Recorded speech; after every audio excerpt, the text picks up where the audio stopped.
This is the introductory session of a study called Your 12-Fold Divine Power.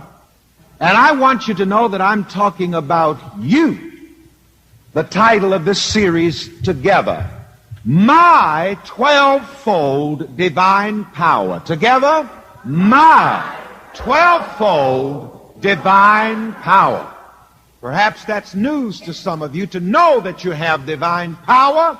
And not only that, you have a 12-fold divine power. It indicates that there are 12 aspects to your divine power.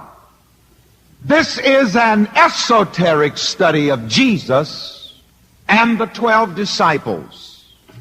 The 12 disciples representing the 12 disciplines of your mind, are the 12 aspects, are the 12 attributes, are the 12 qualities, are the 12 faculties of your mind. Mostly the theologians think of Jesus and the 12 disciples as historical figures or theological figures.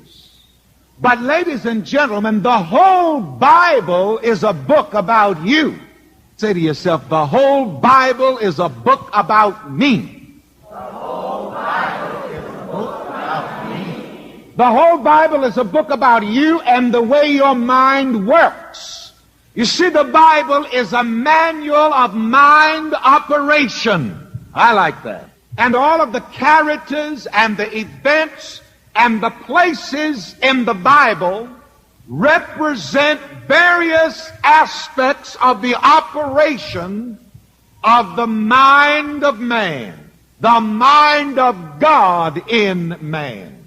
Now, in this esoteric spiritual study, in this esoteric Bible study, Jesus and the 12 disciples represent you and the 12 faculties of your mind. The theologians never guessed it. You'd never learn this in a million years in the average church or school. I'd like to get into some definition here. Let's define Jesus. And you see, Jesus may be defined from a historical point of view, from a theological point of view, but I've got news for you. Jesus is more than history. In fact, the Apostle Paul wrote, Jesus Christ the same yesterday, today, and forever. Jesus is more than history. Yes, Jesus is Mary's baby, but Jesus is more than Mary's baby. And Jesus is more than just a theological concept. I'd like to share with you one of my understandings of Jesus. Jesus is the God-conscious mind in man. Jesus is every God-conscious man. Jesus is the one, everyone who knows I am. Jesus is the mastermind in man. And I don't want this just to be something impersonal. We must make it personal. Because here the Christian evangelists are very correct, maybe more correct than they realize when they invite us to accept Jesus Christ as personal Savior.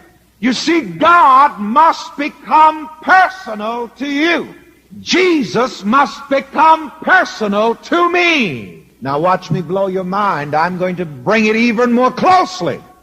God must become personalized in me, through me, and as me. God must become personalized in me, through me, and as me. And you see, this is what makes and made Jesus Christ what Jesus Christ is as a person. The fact that Jesus was so God-conscious that God became personal and personalized in Jesus, through Jesus, and as Jesus. Oh yes, Jesus became and was so conscious of God that when Jesus spoke, God spoke. But if you leave that on the shores of Galilee, you've missed the point.